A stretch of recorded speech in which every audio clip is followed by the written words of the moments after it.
ইমাম আহমদ ইবনে হাম্বলের নাম শুনেছেন? হাম্বলি মাযহাবের প্রতিষ্ঠাতা। হানাফি, শাফিঈ, মালিকি, 4 নাম্বারটা আপনারা বলেন। হাম্বলি। এই হাম্বলি মাযহাবের ইমামের নাম আহমদ ইবনে হাম্বল। জগৎ বিখ্যাত মুহাদ্দিস। একক স্বতন্ত্র হাদিসের কিতাব হিসেবে পৃথিবীতে সবচেয়ে বড় যে হাদিসের কিতাব, ওইটার নাম মুসনাদ আহমদ ইবনে হাম্বল। 40,000 হাদিসের কালেকশন আছে এটাতে। এই ইমাম আহমদ ইবনে হাম্বল ওনার শেষ জীবনটা হাদিস পড়ানো, হাদিস কালেকশনের জন্য ব্যয় করেছেন। শহরের পর শহর, দেশ থেকে দেশ, দেশান্তরে ঘুরতেন একটা হাদিসের জন্য। উনি সফরে বেরিয়েছেন হাদিস কালেকশনের জন্য। প্রচন্ড শীতের রাত, উনি মাগরিবের নামাজ, এশারের নামাজ পড়ে একটা মসজিদে শুয়ে পড়লেন, আর শুয়ে শুয়ে হাদিস পড়তেছেন। কি পড়তেছেন? কথা বলেন। আর মনে মনে ভাবলেন রাতটা মসজিদে কাটায় দেই, ফজরের নামাজ পড়ে আবার বেরোবো। কিন্তু দারোয়ান এসে বলে মসজিদে থাকতে পারবেন না, ওঠেন। দারোয়ান আছে না? কথা কন। আহমদ ইবনে হাম্বল বললেন, আমি শুধু রাতটা থাকতে চাই, আমি তো ফজরেরও মুসল্লি, ফজর নামাজ পড়বো তো এই মসজিদে, আমার থাকতে দাও। দারোয়ান তো দেয় না, কেন? মসজিদে থাকার জায়গা না, যান মিয়া। উনি যে আহমদ ইবনে হাম্বল এটা চিনে নাই, থাকতে দেয় না। কি করবে এখন? উনি কাঁথা গুছিয়ে হাদিসের কিতাব নিয়ে, কাঁধের মধ্যে ব্যাগ নিয়ে মসজিদ থেকে বেরোয় গেলেন। কি আর করবেন, প্রচন্ড শীত, আর কাঁপতেছেন বুড়ো মানুষ। পথিমধ্যে দেখলেন বাজার একজন খাব্বাজ, শাবুন খাব্বাজ, যুবক রুটি বিক্রেতা। সে রুটি বিক্রি করে, চুলার মধ্যে রুটি সেকে। সে যে সালাম দিল, আসসালামু আলাইকুম। যুবক বলে, ওয়ালাইকুম আসসালাম। আহমদ ইবনে হাম্বল বলে, যুবক, আমার যাওয়ার জায়গা নেই, সফরে বেরিয়েছি, খুব শীতে কষ্ট পাচ্ছি, রাতে যদি তোমার এই চুলা থেকে একটু আগুন পোহাই, কোনো সমস্যা? যুবক বলে, না না, সমস্যা না, আহলান ওয়া সাহলান, খোশ আমদেদ, আসেন আসেন, আপনি আগুন পোহাইলে আমার সমস্যা কি? সুবহানাল্লাহ পড়েন। আল্লাহ শুকরিয়া করে উনি বসলেন আর আগুন পোহাচ্ছেন। আর খেয়াল করলেন যুবক রুটি বানায় আর পরে আস্তাগফিরুল্লাহ, রুটির দলা বানায় পরে আস্তাগফিরুল্লাহ, খামির বানায় আর পরে আস্তাগফিরুল্লাহ, রুটি নিয়ে উনুনের ভিতরে, চুলার ভিতরে সেকা দেয় আর পরে আস্তাগফিরুল্লাহ। দোকানদারের কাছে কেউ আসলেই সে রুটি দেয় আর পরে আস্তাগফিরুল্লাহ। ক্রেতার কাছ থেকে টাকা নিয়ে ক্যাশ বক্সে রাখে আর কি পড়ে? আবার রুটি বানানো শুরু করে আর কি পড়ে? খালি এটাই পড়তেছে। ইমাম আহমদ ইবনে হাম্বল তো অবাক, কিরে এটা আবার কেমন যুবক, খালি আস্তাগফিরুল্লাহ। উনি প্রশ্ন করলেন, যুবক, ঘটনা কি? আসার পর থেকেই তোমার দেখতেছি তুমি রুটি বানাও, রুটি বিক্রি করো আর পড়ো আস্তাগফিরুল্লাহ, মালাকা ইয়া শাবাব। যুবক বলে, আস্তাগফিরুল্লাহ আমার সবচেয়ে বেশি পছন্দের আমল, আমি সব সময় আঠার মতো ইস্তেগফারের সাথে লেগে থাকি আর সব সময় পড়তে থাকি আস্তাগফিরুল্লাহ, আর এর বদৌলতে আল্লাহ আমারে মুস্তাজাবুদ দাওয়া বানিয়ে দিয়েছে। সুবহানাল্লাহ। আহমদ ইবনে হাম্বল তো অবাক, আনতা মুস্তাজাবুদ দাওয়া, তুমি মুস্তাজাবুদ দাওয়া, রুটিওয়ালা। আমি এত বছর হাদিস পড়াই, আমিও তো মুস্তাজাবুদ দাওয়া না, আর তুমি রুটি বেচো বাজারে, তুমি মুস্তাজাবুদ দাওয়া, তুমি দোয়া করলে সব কবুল হয়ে যায়। যুবক বলে, না, আনা মুস্তাজাবুদ দাওয়া, আমি আমার জীবনে যত দোয়া করেছি কবুল করে নিয়েছে কে? আল্লাহ। সব দোয়া কবুল করে নিয়েছে আল্লাহ, একটা দোয়া ছাড়া। কয়টা? আহমদ ইবনে হাম্বলের কৌতূহল, কিউরিওসিটি আরো বেড়ে গেল। কি? সব দোয়া কবুল হয়েছে, একটা দোয়া ছাড়া।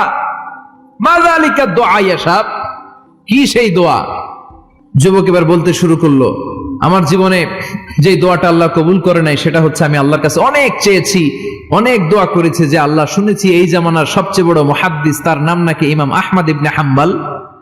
আল্লাহ, তোমার কাছে আমার চাওয়া, আমি যেন এই ইমাম আহমদ ইবনে হাম্বলরে দেখে মরতে পারি, আমি যেন ইমাম আহমদ ইবনে হাম্বলের হাতে হাত রেখে মুসাফা করতে পারি আর তার কপালে একটা চুমু এঁকে দিতে পারি। আহমদ ইবনে হাম্বল আবেগপ্রবণ হয়ে গেলেন, চোখের পানি ছেড়ে দিলেন, বললেন, যুবক, তোমার এই দোয়াটাও কবুল হয়ে গিয়েছে। আহমদ ইবনে হাম্বলের দেখা আর সাক্ষাৎ পাওয়ার জন্য আহমদ ইবনে হাম্বলের বাড়িতে তোমার যাওয়ার দরকার নাই, আহমদ ইবনে হাম্বল তোমার দরবারে ছুটে এসেছে। আনা আহমদ ইবনে হাম্বল মুহাদ্দিসুদ দাহর, আমি নিজেই আহমদ ইবনে হাম্বল। যুবক চোখের পানি ছেড়ে দেয়, আহমদ ইবনে হাম্বল চোখের পানি ছেড়ে দেয়। যুবক চিৎকার মেরে ইমাম আহমদ ইবনে হাম্বলকে জড়িয়ে ধরে, হাতে হাত রেখে মুসাফা করে, কপালের মধ্যে চুমু খায় আর আল্লাহর শুকরিয়া করে বলে, ও ইমাম, আসলে এই দোয়াটাও আল্লাহ আজকে কবুল করে নিল। বিশ্বাস হয়? সবসময় ইস্তেগফার পড়লে আপনার দোয়াগুলোর এইভাবে কবুল করে নেবে কে? এই 5টা জিনিস পাবেন সবসময় যদি ইস্তেগফারের সাথে লেগে থাকেন। রাজি আছেন তো? এজন্য বিশ্বনবী সব সময় নামাজে সালাম ফেরানোর পরে পড়তেন আস্তাগফিরুল্লাহ। কি পড়তেন? আস্তাগফিরুল্লাহ। 3 বার পড়তেন আস্তাগফিরুল্লাহ, আস্তাগফিরুল্লাহ, আস্তাগফিরুল্লাহ। পড়তে রাজি আছেন? জি ইনশাআল্লাহ। ইস্তেগফারের অনেকগুলো আলফাজ আছে, সবচেয়ে ছোট ইস্তেগফার হচ্ছে এটা, আস্তাগফিরুল্লাহ, আস্তাগফিরুল্লাহ। আরো আছে আস্তাগফিরুল্লাহ আল্লাযী লা ইলাহা ইল্লা হুয়াল হাইয়ুল কাইয়্যুম ওয়া আতুবু ইলাইহি। বিষ্ণু বলেন এই ইস্তেগফারটা যদি কেউ পড়ে, আত-তাওয়াল্লি মিন ইয়াউমিজ জাহাফ, যুদ্ধের ময়দান থেকে পালিয়ে আসা কবিরা গুনাহ। কি গুনাহ? কাফেরদের সাথে যুদ্ধ। আমি তাগড়া যুবক, তলোয়ার নিয়ে নেমেছি, আমার দেহের 1 ফোঁটা রক্ত থাকা পর্যন্ত আমি যুদ্ধ চালিয়ে যাব, আমি ফিরে আসতে পারবো না। আইনটা কার? ফিরে আসলে কবিরা গুনাহ। বিশ্বনবী বলেন যুদ্ধের ময়দান থেকে ফিরে এসেছে এরকম কবিরা গুনাহ অবলম্বনকারীও যদি আস্তাগফিরুল্লাহ আল্লাযী লা ইলাহা ইল্লা হুয়াল হাইয়ুল কাইয়্যুম ওয়া আতুবু ইলাইহি পড়ে, ওই কবিরা গুনাহকারীকেও ক্ষমা করে দিবে কে? করতে রাজি আছেন তো? আবার সাইয়েদনা আবু বকর বললেন ইয়া রাসূলুল্লাহ আল্লিমনি দুআআন আদউ বিহি ফি সালাতি, এমন দোয়া আপনি আমারে শিক্ষা দেন যেই দোয়াটা আমি নামাজে পড়তে পারি। বিশ্বনবী বললেন পড়ো আল্লাহুম্মা ইন্নী যালামতু নাফসি যুলমান কাসীরান ওয়া লা ইয়াগফিরুয যুনুবা ইল্লা আনতা ফাগফিরলি মাগফিরাতাম মিন ইনদিক ইন্নাকা আনতাল গফুরুর রহিম। সুবহানাল্লাহ পড়েন। এটাও ইস্তেগফার। আমরা এটার বলে দোয়া মাসুরা, সালাম ফেরানোর আগে পড়ি না? যেখানেই ক্ষমা চাওয়ার কথা আছে ওইটারই কি বলে? ইস্তেগফার। আল্লাহুম্মা ইন্নী যালামতু নাফসি, আল্লাহ জুলুম করেছি, যুলমান কাসীরা, অনেক জুলুম। ওয়ালা ইয়াগফিরুয যুনুবা ইল্লা আনতা, তুমি ছাড়া এই গুনাহ ক্ষমা করার তো কেউ নাই। ফাগফিরলি মাগফিরাতাম মিন ইনদিক, তোমার দয়ায় আমারে ক্ষমা করে দাও। ইন্নাকা আনতাল গফুরুর রহিম, তুমি হলা ক্ষমাশীল। ঠিক কি না? এটাও ইস্তেগফার, এটাও পড়বেন। আর এই সব ইস্তেগফারের শ্রেষ্ঠ ইস্তেগফারের নাম সাইয়্যিদুল ইস্তেগফার। যত ইস্তেগফার হতে পারে এর মধ্যে সবচেয়ে শ্রেষ্ঠতম ইস্তেগফার নাম কি? সাইয়্যিদুল ইস্তেগফার। কথা কন।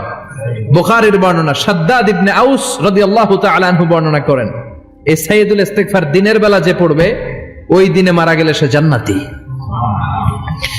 এই সাইয়্যিদুল ইস্তেগফার রাতের বেলা যে পড়বে ওই রাতে যদি ইন্তেকাল হয় ওই লোকটা জান্নাতি। মুখস্থ আছে না? কার কার মুখস্থ? হাত তুলেন। মাশাআল্লাহ, তাবারাকাল্লাহ, মাশাআল্লাহ, মাশাআল্লাহ। আর যাদের নাই তাদের হোমওয়ার্ক। যাদের আল্লাহুম্মা আনতা রাব্বি লা ইলাহা ইল্লা আনতা খালাকতানি ওয়া আনা আবদুক ওয়া আনা আলা আহদিকা ওয়া ওয়া'দিকা মাস্তাতা'তু আউযু বিকা মিন শাররি মা সানা'তু আবু'ু লাকা বিনি'মাতিকা আলাইয়া ওয়া আবু'ু লাকা বিযামবি ফাগফিরলি ফাইন্নাহু লা ইয়াগফিরুয যুনুবা ইল্লা আনতা। সুবহানাল্লাহ পড়েন। সুবহানাল্লাহ। আজকে রাতে পড়ছেন, মারা গেলে জান্নাতি। আল্লাহু আকবার। চিল্লায় পড়েন না আল্লাহু আকবার। আল্লাহু আকবার। এজন্য বিশ্বনবী বলেন আমার আগের গুনাহ মাফ, পরের গুনাহ মাফ, তারপরেও প্রতিদিন আমি 70 বার তওবা ইস্তেগফার পড়ি। আজকে থেকে পড়তে রাজি আছেন তো? ইনশাআল্লাহ। বেশি বেশি ইস্তেগফার পড়া যাবে না? একটু প্রাণ খুলে দিল খুলে আওয়াজ করে পড়েন তো আস্তাগফিরুল্লাহ। আর জোরে পড়েন আস্তাগফিরুল্লাহ। আবার সবাই পড়েন আস্তাগফিরুল্লাহ। সব সময় তওবা ইস্তেগফার যারা পড়ে তাদেরকে পছন্দ করে কে? সব সময় জিকির করে করে জিহ্বাটারে যারা ভিজিয়ে রাখে তাদেরকেও পছন্দ করে কে? আল্লাহ বলেন ওয়াজকুর রাব্বাকা ফি নাফসিকা তাদাররুআন ওয়া খীফাতান ওয়া দুনাল জাহরি মিনাল কওলি বিল গুদুবি ওয়াল আসাল ওয়ালা তাকুম মিনাল গাফিলিন। সুবহানাল্লাহ পড়েন। আল্লাহ বলেন ওয়াজকুর রাব্বাকা ফি নাফসিক, আল্লাহরে মনে মনে ডাকো। তাদাররুআন ওয়া খীফা, আল্লাহর জিকির করতে আল্লাহ বলেছেন ফি নাফসিক। বুঝতেছেন না অর্থ? ফি নাফসিকা, মনে মনে আল্লাহর জিকিরটা করো। তাদাররুআন ওয়া খীফা, তাদাররুআন মানে বিনয়ের সাথে, with full of humility, submission and humbleness. বিনয়ের সাথে আল্লাহরে ডাকো। ওয়া খীফা, গোপনে গোপনে ডাকো। দুনাল জাহারি মিনাল কওল, চিৎকার চেঁচামেচি করে ডেকো না। কার কথা? আওয়াজ করে জিকির করো না। এই যে আমরা মাহফিলে লা ইলাহা ইল্লাল্লাহ জিকির করে, এটা তালিমান। উদ্দেশ্য কি? তালিমের জন্য আওয়াজ করে জিকির জায়েজ আছে, কিন্তু ব্যক্তিগত জিকিরের যে ইবাদতটা এটা আস্তে আস্তে হইতে হবে, এটা ভদ্রভাবে হতে হবে, চিল্লাচিল্লি করে নয়। আবার তালিমের জিকির ওইটাও ভদ্রভাবে। ইন্নাল্লাহা জামিল ইউহিব্বুল জামাল, আমার আল্লাহ সুন্দর, আমার আল্লাহর জিকিরের মধ্যেও সৌন্দর্য আছে না নাই? কিন্তু এদেশে জিকিরের ভেতরে লাফালাফি আছে না নাই? বেশি না কম? বেশি। কি বসেন বসেন, হ্যাঁ বসে যান, তো অনেক ধরনের আছে জিকির। হ্যাঁ বসেন বসেন, বসে যান। হ্যাঁ হাইবার আলী, এটা কি আবার জালালি? তো এই যে ইন্নাল্লাহা জামিল ইউহিব্বুল জামাল, আমার আল্লাহ সুন্দর, আমার আল্লাহর জিকিরের মধ্যেও সৌন্দর্য আছে না নাই?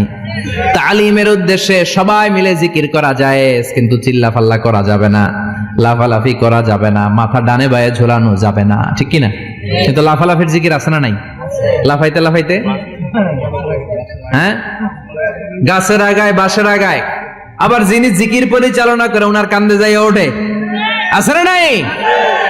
বিশ্বনবী সাহাবাদের নিয়ে জিকির করছেন, সাহাবারা লাফাতে লাফাতে খেজুর গাছের আগায়, হাদিসে আছে না এটা? বিশ্বনবী সাহাবাদেরকে নিয়ে জিকির করছেন, লাফাতে লাফাতে আবু বকর বিশ্বনবীর কান্দের উপরে, আছে হাদিসে আছে? এটা জিকির নয়।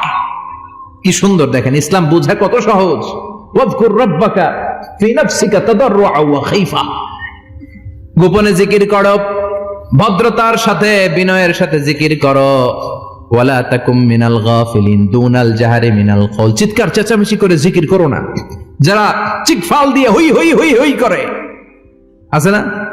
হই হই হই হই হই হইয়ের ভিতরে আল্লাহর নাম আছে? হ্যাঁ, এই যে হুই হাই হুই হাই, এই স্টাইলের যে জিকির, এটার ভিতরে আমার আল্লাহর নাম আছে? আল্লাহর নাম যদি না থাকে ওইটা জিকির হবে? কথা বলেন। বিষ্ণু বললেন খবরদার, চিৎকার চেঁচামেচি করে লাফালাফি করে যারা জিকিরি করে, এরা মনে করে আল্লাহ কানে শুনে না। কথা বলেন। আপনি গোপনেও আল্লাহর ডাকলে আপনার ডাকে সাড়া দিবে কে? এজন্য রাব্বুল আলামিন বলেন ফাযকুরুনি আযকুরকুম ওয়াশকুরুলি ওয়ালা তাকফুরুন, বান্দা আমার জিকির তোমরা করো, আমিও তোমাদের জিকির করব, ঠিক কি না? আমরা যদি আল্লাহর জিকির করি, আমাদের জিকির করে কে? সুবহানাল্লাহ কইবেন না? আমরা আল্লাহর জিকির করে, আল্লাহ নাকি আমাদের জিকির করে, জানো তো কথা এটা? আবার হাদিসে কুদসিতে আল্লাহ বললেন ফাইন যাকারানি ফি নাফসি যাকারতুহু ফি নাফসি, আমার বান্দা যদি একা একা আমার জিকির করে, আমি আমার বান্দারে একা একা স্মরণ করি। ওয়া ইন যাকারানি ফি মালাইন যাকারতুহু ফি মালাইন খায়রিম মিনহু, এরকম মহা সম্মেলন করে যদি কেউ আমি আল্লাহর জিকির করে, আমি এর চেয়েও বড় মহা সম্মেলন ফেরেশতাদেরকে নিয়ে করে আমার বান্দারে স্মরণ করি। ওয়া ইন তাকাররাবা ইলাইয়া শিবরান তাকাররাবতু ইলাইহি যিরাআন, আমার বান্দা যদি আমার দিকে এক বিঘত আসতে চায়, আমি আমার বান্দার দিকে এক হাত এগিয়ে যাই। আমার বান্দা যদি আমার দিকে এক হাত আসতে চায়, আমি আমার বান্দার দিকে দুই হাত যাই। ওয়া ইন আতানি ইয়ামশি আতাইতুহু হারওয়ালা, আমার বান্দা যদি আমার দিকে হেঁটে হেঁটে আসতে চায়, আমি আমার বান্দার দিকে দৌড়ে দৌড়ে যাই। সুবহানাল্লাহ বলেন। এজন্য বিশ্বনবী বলেন লা ইয়াজালু লিসানুকা রাতবাম মিন যিকরিল্লাহ, আল্লাহর জিকির দিয়ে জিহ্বাটারে ভিজিয়ে রাখবা। কার কথা? চিল্লায় বলেন কার কথা? সবসময় আল্লাহর জিকির করতে রাজি আছেন তো?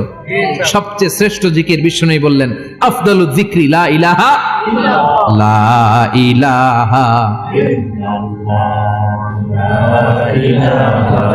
লা ইলাহা ইল্লাল্লাহু মুহাম্মাদুর রাসূলুল্লাহ সাল্লাল্লাহু, সবচাইতে শ্রেষ্ঠ জিকির লা ইলাহা, এর চেয়ে শ্রেষ্ঠ জিকির আছে? কথা বলেন।